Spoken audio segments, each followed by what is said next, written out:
Hey everyone, welcome back to the I Believe podcast. I'm Megan, and today we have a special episode. We have two guests today. We have Brianne Ward and Bev Shaw. Hi, ladies. Welcome to the episode. Hi. So, I would like both of you ladies to tell us a little bit about yourselves and your diagnosis. Bev, do you want to go first? Sure. Um, I was diagnosed with um, ocular melanoma in June of 2023 here in Edmonton, Alberta, Canada. And I started seeing the oncologist, Dr. Weiss, and also Dr. Rolas here in Edmonton. After my cancer moved to my liver, I did have two separate ablations. I had one in March and one in July.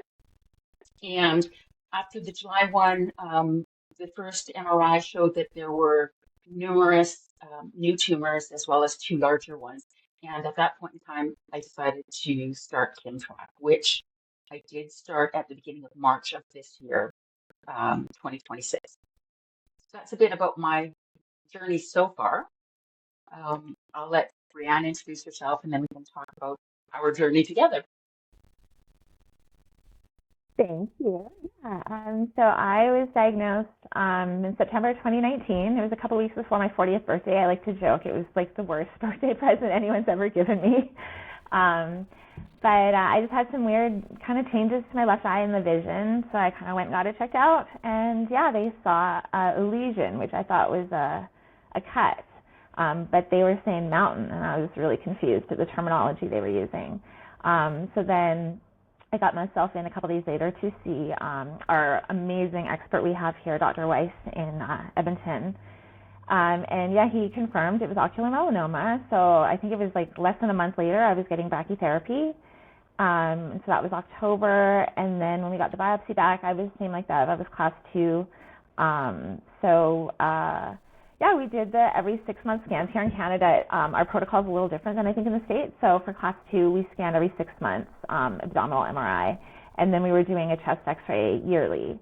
And I was clear for almost 5 years, and I thought I'd almost made it to that magic number. And then my liver MRI showed one little spot that we thought was a little bit suspicious. So we watched it for a couple months, and it still looked not happy and was growing a little bit, so we resected it because it was on a nice, easy spot, just kind of on the outside edge. So we were able to go in laparoscopically, and we snipped it out, and that was that. And then my next scan was clear, miraculously. I didn't even know that was a thing, to have a clear scan after METs.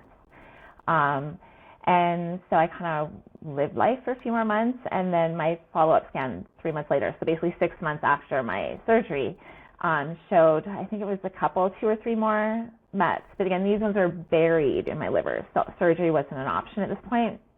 They're really tiny. So everything was really slow growing for me. So we took the approach, let's kind of watch it and see what happens. We have time to make decisions. I have 4 young kids, so I kind of wanted to maybe do some traveling with them or just sort of live life a bit more with them before I tied myself. I was really scared to start to dentist and tie myself to the hospital every week because I felt like that was going to be really restricting. So that was sort of my barrier, or kind of what was my hold up to starting therapy or immunotherapy. So I kind of put it off for a lot, but my oncologists, they were really open-minded and they were supportive and reassured me we have this time to wait. So, and then I think this past fall, there was a couple more lesions, and it was kind of like, all right, I think we're done waiting. We need to start coming up with a plan to address this, and yeah, just stop what I'm doing on my own. Like I was, juicing, and I accidentally went vegetarian, which then translated into going to vegan. So I'd made a lot of health choices on my own, lifestyle and diet changes that I felt really good about. But yeah, I just thought it was kind of, okay, let's bring on medical oncology a little bit more on board. So yeah, February I started Ventifest, and I had, the weekly step-up doses.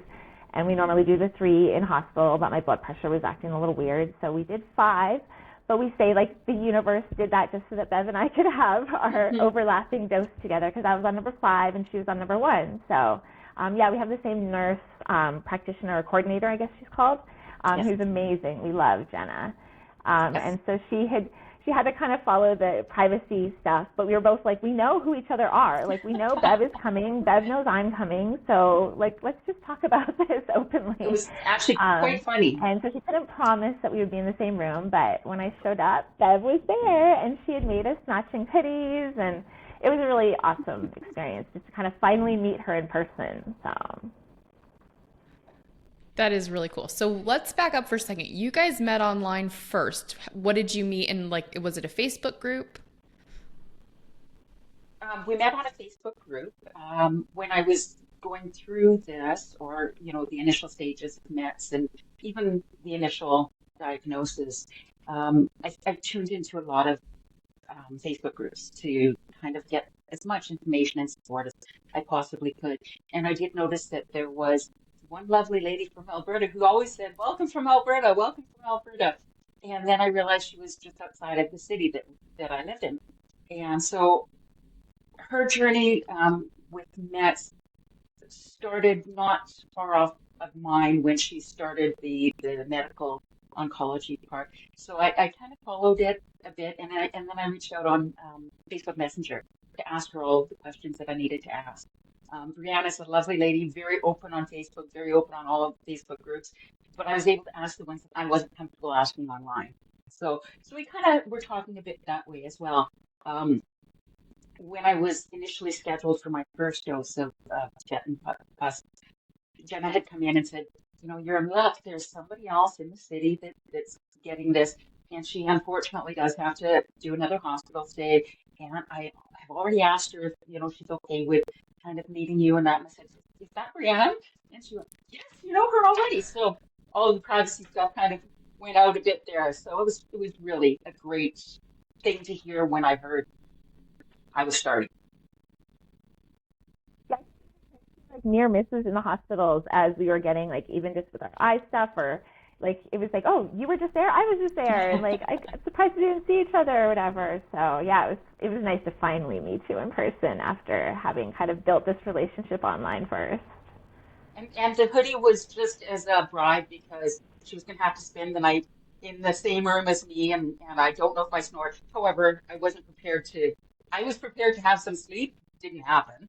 But so that was just kind of a bribe for all the distractions I was bringing to her, and all the information I was looking for. And it was so helpful having somebody who understood there for my first one. That could kind of say, "Okay, this is, prepare yourself for this. This is what." The one thing, I got from her as well, what to bring. What to bring for my first one, what a lot of my symptoms would be. They tell you that, but you don't actually realize it till you're there. And I forgot my back scratcher on the first visit. That was the one thing on the whole list that I forgot. So she did prepare me for that, and she put up with me and all of my friends popping in. But it was nice, like I said, even when some of those side effects were hitting, to know that it's going to be okay. You're going to get through this. You're going to get to number 5. Like, yeah, the side effects sucked, but it was like we were welcoming them and like cheering them on. Kind of, it was like, "Yay, you got the fever! Yay, awesome!" Like, I know I you did feel not like say yay for the nausea. fine. So it was fun to kind of rah each other. So, and yeah, she had she has the most amazing daughters and friends, and so they come to visit her and they played games, and like just to see that level of support that she has was so touching and beautiful. Like, it was so nice to be so welcomed into that close-knit family that Beth has. Like, that was so amazing. So Yeah. A nice thing is that my youngest daughter's an RN, a registered nurse, and she was working at the cancer center and fully trained at it. So she was able to watch for both of us. So that was kind of nice on that side. yeah, we had like our own private nurse, essentially, that could kind of There's guide Taylor. us through stuff and, advocate for us if we needed. So, yeah, it was awesome. I highly recommend everyone to have the exact same experience we had. Hey, my first experience, aside from the side effects, having you as a roommate was amazing because, as I said, it made me feel like, okay, this is okay. This is what I'm expecting. It's going to be okay.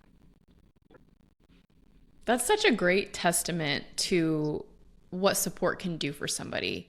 I mean, we all need support in every aspect of our life, but especially when you're going through something so unknown and so scary. And the fact that you guys were able to come together in such a trying time and make it fun. That's huge. Well, even yesterday, we both had treatment yesterday, and I could hear Brianne's laugh over the wall. I couldn't see her, but I'm messaging her saying, "Are you here?" Because so far, since we've both been out of the hospital and just doing outpatient treatments, we haven't run into each other again yet. But I could, my daughter instantly went, "That's Brianne's laugh. She's on the other side of the wall." So, yeah, it is, when there's so few people that have this and truly understand, it's nice to know there is somebody close by that does. So isolating to have this diagnosis to begin with, and then to enter treatment. My oncologist, when I asked him, so how many people have you gone through this with? He's like, well, N equals 15, so I'm like number 16. So I was like, wait, 16 patients? Like, that's nuts. So, it's nice. And Bev and I have different oncologists, so it's cool to see like the slightly different protocols that each of us are following based on, how our oncologists are following this. So yeah, we can compare notes, what works for each other, and yeah, it's really And neat. I can find out what's been working for her that I can kind of suggest to mine. Although our two oncologists work very closely together, Mm-hmm. um, it helps. More, in my mind, the more information that you can get from medical personnel as well as peers with the same issues, the better off you are. For sure. I think that's really important. So, going through this together, you guys have a bond probably deeper than a lot of people you meet in your life. What is that like coming out of this together?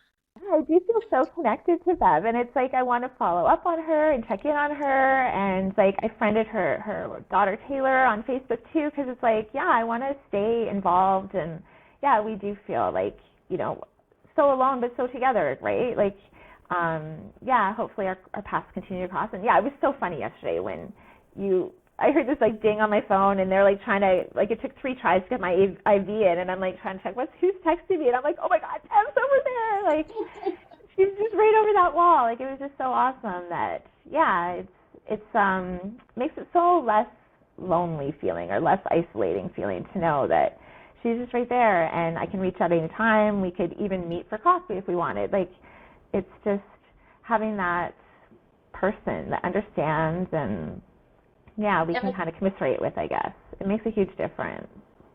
and I think one area where I can understand a bit more. Although Brianne's the expert, she's got a few weeks on me. Um, she's the expert in as far as treatments.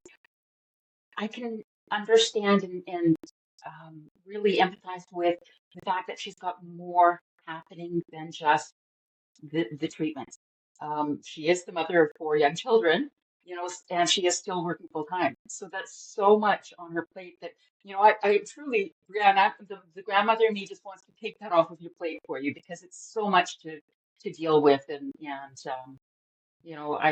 although you're helping me with the heavy treatments and the side effects and all of that that's going on there, I just admire how well you're dealing with it with all of the other life things that are going on.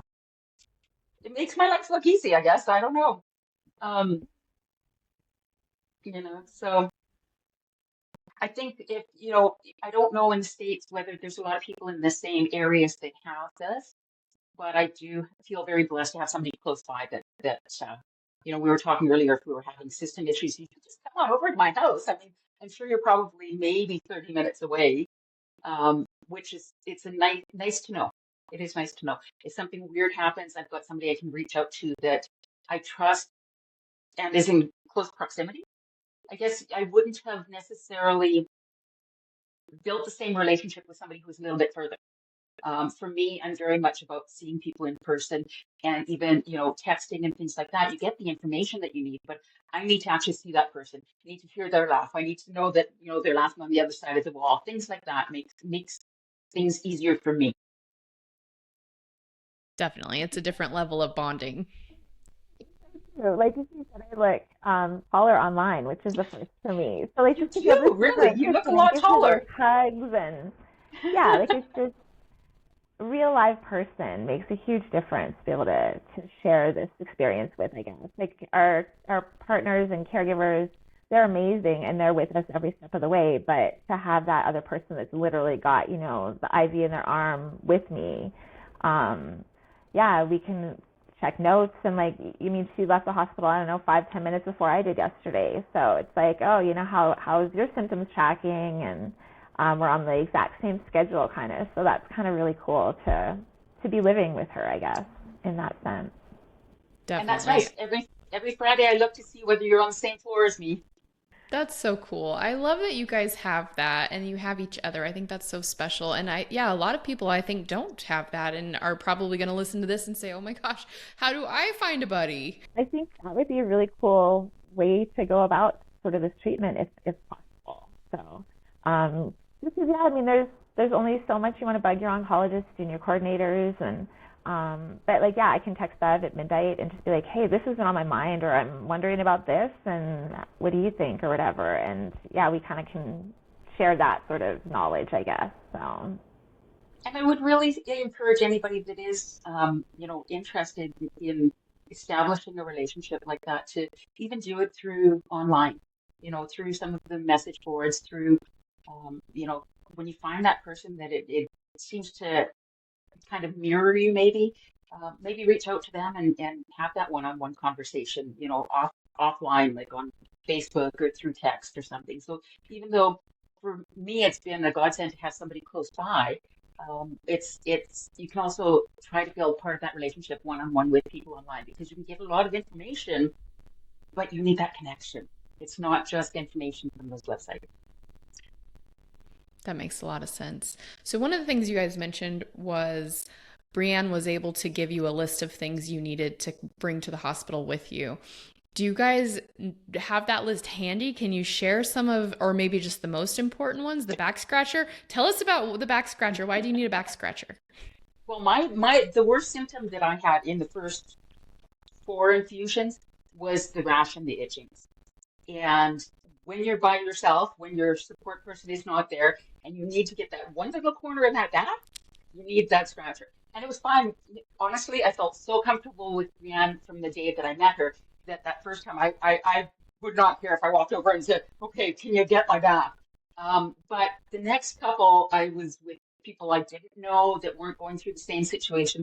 And it was kind of just a little bit helpful to have that, as well as lotion. I had actually, I think I just gotten that from you, Brianne, online about, bringing some CeraVe, some lotion to deal with that and, going forward from there. Now, Brianne also has a very interesting story about, I don't know if you want to share it about your male nurse. Oh, you didn't understand like the Yes, female and that's where body. you could really have used, somebody to just tell them, no, no, no, this is normal. Yeah, like I mean, my first infusion ever, I had like they're very like you feel so cared for because they're coming in constantly checking on you, and especially shift change, they're coming in and doing all the checks and asking, especially with us, we have to do we have to write our paper, like do a little sentence to make sure the cytokine release isn't affecting our brains, I guess. We have to do like a whole little test they give us. But then they ask if we're having any pain. And I had just started my period like on the Monday when I had Tebby. The first one was on a Wednesday. And so the male nurse came in and he said, oh, do you have any pain? I said, well, I've got a few cramps just because, I had my period or whatever. And he said, oh, you still have it? And I was like, well, it's only Wednesday. Like, I would love it if it was only a 24-hour thing. But yeah, unfortunately, it's still here. He said, and you're feeling pain? And I was like, yeah. And he said, oh, well, we might want to do a scan for that. And I was like, okay, if that's what you want to do, just rule anything out, I guess. I'm all for that. But I think he probably went out to the charge nurse and was like, no, we're not doing a Let's do a scan CT. for menstrual cramps. But funny, I had the same nurse my very fifth day, like my very last day. And I had to fight him kind of for the Benadryl, because again, I was like scratching the heck out of my back, and he came in just to do his check, and I said, okay, I'm ready for the Benadryl now. And he said, oh no, that was just the one-time thing on your first stay when you had that one medicine, but it's not in your chart now. And we always have a pharmacist comes in right after we're admitted, and they go through everything on our chart. If you need sleeping aid, these are what's ordered for you. If you have nausea, this is what's ordered for you. So I knew there was Benadryl ordered for me. So I said, well, no, like I had that same medicine this morning. Like, that's why I'm here staying overnight again. So I would like the Benadryl, please. And he kind of gave me a little bit of pushback. And then finally, after about half an hour, he came back with the Benadryl. And he said, oh, you're right. It was on your chart. And I was like, thank you. But that's when I knew by that fifth infusion, when I had to fight for the Benadryl, I had to fight for Tylenol because I didn't spike a fever, but yet my biggest symptom for me is a headache. But they won't give me Tylenol if I don't have a fever. So I had to really fight for that Tylenol on that fifth night too, because I'd had a headache for I think it would have been 11 hours at that point, and I was just done with it. So I was like, I know I don't have a headache, or I don't have the fever, but can we adjust the headache now? And I really had to advocate for myself to get that Tylenol. So I was very confident that I was ready for outpatient treatment by week 6, because I had kind of I knew what I needed for meds. I knew what I needed to manage the side effects. And so, yeah, I felt really confident at that point, I guess. So even Yeah. in as far as having met Brianne through the journey through meds, I also am taking that forward to, I still get monthly injections, Aaliyah. So when I'm seeing Dr. Weiss and Dr. Roloff, I always check who's in the city at that time because they deal with everybody in northern Alberta. So there are some people that travel to the city. So I'm always looking in that waiting room for anybody who might be in the same situation so that, I can connect and just that connection. And I don't know if it's just a me thing, but it's important. One time I did connect with 2 people that were in the same situation. They had the uveal melanoma. They didn't have mets, but we were able to, talk it out a bit. Some were, one couple I think was from BC as well. So it was really, it's really shown me that I typically don't reach out to people, but because of the example Brianne's shown me, I do reach out, whether I'm at the Cross Cancer Center or whether I'm seeing the eye specialist. Because we have one guy for Alberta, Dr. Weiss, Dr. Ezekiel Weiss. He's amazing. He's one of my heroes. Yes. And he covers Alberta. He'll come to Edmonton for I think 1 week out of every month. He's in Calgary.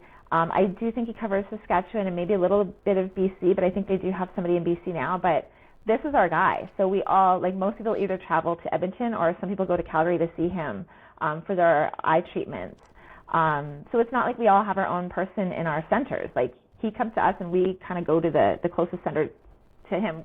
Bev and I are fortunate that we just have to travel, an hour or so to get to the eye clinic that he practices out of for us. But there are people that travel, a province over to come see him for their regular visits. So, that's one of my biggest things I'm most fortunate for is just I live where I live. And then just being in Canada, listening to some of the stories on the support groups, it just breaks my heart for some of the financial hardships people have to go through.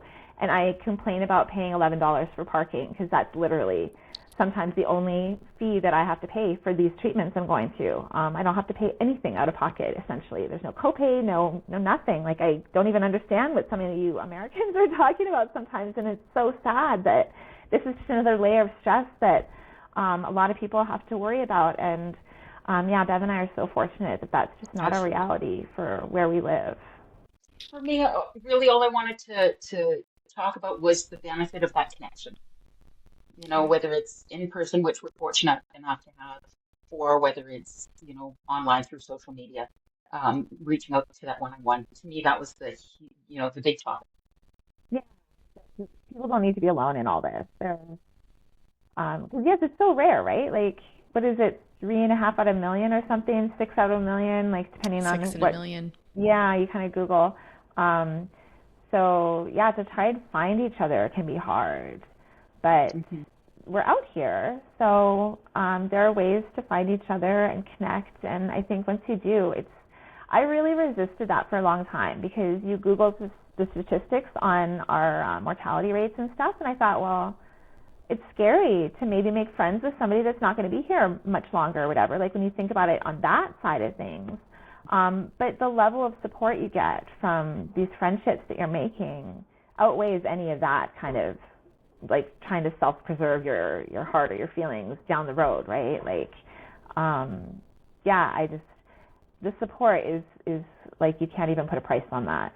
Just being able to talk to somebody that really knows what you're going through.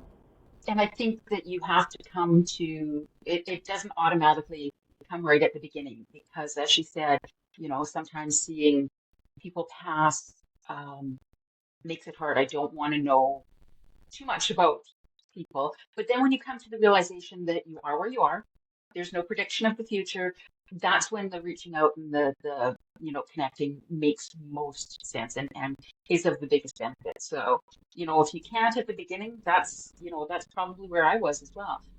But then I see things like Brianne online saying, okay, gonna go see Dr. Weiss tomorrow. Who else is gonna be sitting in that lobby? It really inspired me when I was ready. At the beginning, I wasn't ready. There are times where I have to take a break from social media because I'm not ready. I'm not ready to hear about the fact that we may not live to 100. Um, but overall, that connection makes most sense because honestly, when I get scared, I don't want to necessarily share it with my kids. That's because I don't want to scare them. I don't want to scare my caretakers. Um, but it's a normal feeling, even though I'm okay with where I am and the fact that 6 in a million get this and I get to, get uveal melanoma instead of winning a lottery, he comes to terms with that, but it still doesn't make it okay. I think that is such an amazing perspective. And I love that you guys are bringing us this idea that you can not only just be in a support group and hear stories, but you can actually make a meaningful, impactful connection with someone, a best friend, a buddy, and then maybe take that to in person. And, A Cure in Sight has a lot of events. If you do want to meet people in person, we do our patient meetings and our 5Ks and, Swing for Sight, all of these things. And that is the reason, is to give everyone an opportunity to come together in person. But I love that you guys just did it on your own. You were like, hey, we're in the same town, we're having the same treatment, we're going to schedule it together. And I think that that is such a cool idea for anybody listening to say, hey, maybe there's someone in my town that I could schedule my treatments with. So, for people who are listening, what's one more takeaway that you would want to leave them with for going forward, how they can find a buddy, find support, and anything that would just be like the last thing that you would want to leave them with?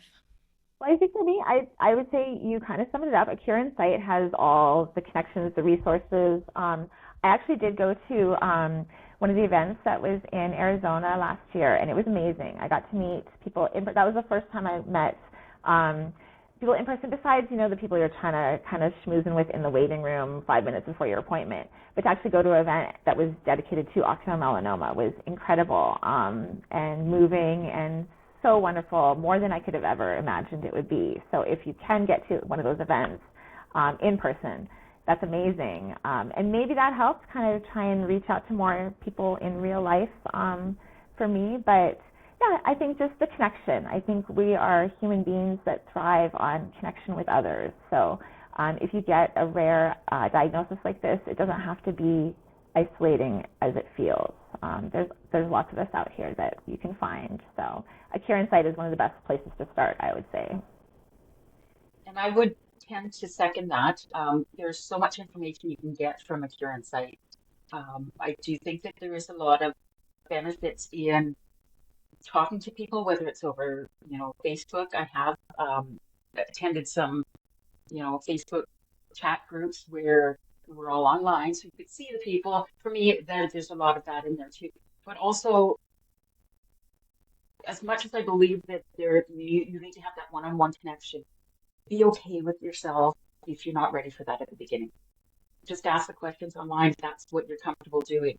But don't completely isolate. Ask the questions that you need to, when you need to, reach out when you need to. And then eventually you'll probably get to a point where, a deeper connection with people is what you need. Find that one person, reach out by, social media or email or, text and connect with that one or two people. And if you can get to an event, for A Cure in Sight, that would be my dream. Maybe you'll see it, Brianne and I, are the next one. Oh, well, we would love that. That would be amazing. The next one, actually, this October, the I Believe is in Dallas. And I know that's not in Canada. Maybe we can do an I Believe in Canada, though. That's not, I think, That out would of be the awesome. question. I don't know. I don't know what the details are that we would have to figure out, but we could work on We, it. So we could definitely work we on do that. I have think that would be flights. cool. We do have Yeah, flights. Definitely. You would know So us if we got there. We'll be the ones nice. with the pom-poms. I love it. Okay. Well, I will see what I can do for that about a Canada event because that would be very cool. And for anyone watching, we just hope that this brings you some hope, some comfort. I love, Bev, that you said don't feel like the pressure to reach out if you're not ready, because that is also part of it is you have to be on your own timeline what's ready for you. So we don't want to be pushy and say you have to have these connections, but if you're ready and you want them and you see the benefit, we want to bring this idea to you that there are ways and you can get creative and have a buddy that is a roommate. These are things that your doctor's not going to tell you. Hey, would you like a roommate that is a friend of yours? No. But can you make it happen for yourself? Maybe you could try. So this is a really cool idea. And I love that you guys are so open to talk about your experience and bring this idea and just share with us. So I just really appreciate your time today. Thank you for being here. And thank you for just, yeah, opening up and sharing and being so candid. Thank you so much, Megan, for the opportunity. Thank you. This is an awesome idea. So I appreciate you thinking of it and including us. Absolutely. It's our pleasure. And, for a Cure Insight, the mission of a Cure Insight is to bridge the gap between doctors and pharma and patients, but also patient to patient. We bring patient stories, and that's why, so that we can all connect. So if you are watching and loving this episode, please subscribe, please like and leave us a comment. Let us know, how do you connect with other patients? What are your favorite ways to find buddies in the ocular melanoma world? And then check out our website, A Cure Insight. Like we said, we have a lot of events coming up. Swing for Sight is every spring in Napa.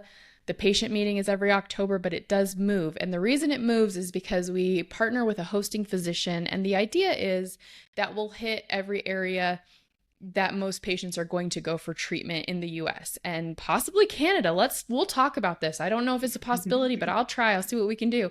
And, if you this year is Dallas, if you guys have an idea for where you want us to go next year, let us know, email us or leave us a comment. Maybe we can make it happen. So we'll hope to see you at some events. We have our 5Ks. There's all kinds of things going on. And also every Tuesday night we have a Zoom group. So if you're like, I just want to pop on and see what people are talking about, I'm not ready to talk, you can join that Zoom group, get a little comfortable, and then, maybe work up to talking. There's 2 rooms. One is metastatic and one is not. So you can also pick the room that fits your comfort level for that particular Tuesday. So check out our website, follow us, please join the community. We also have an app. And if you're not into social media, if you're listening to this going, oh, I just can't do Facebook, that's what our app is for. On the app, there is a chat function and there are different rooms for different things. We just launched a male advocacy one that's only for men. So if you can check out the app, you might find some connection there without having to go to social media. That's kind of our intent. And if there's not a room that's specific to what you're looking for, let us know because we can add it. And so maybe we could add a room that's, people looking to buddy up for treatment. That would be a whole nother program we could initiate if it's wanted. So let us know what you guys want. We're happy to bring you guys whatever you need and want. Just let us know what that is. So thank you everyone for listening, and we'll see you guys next week.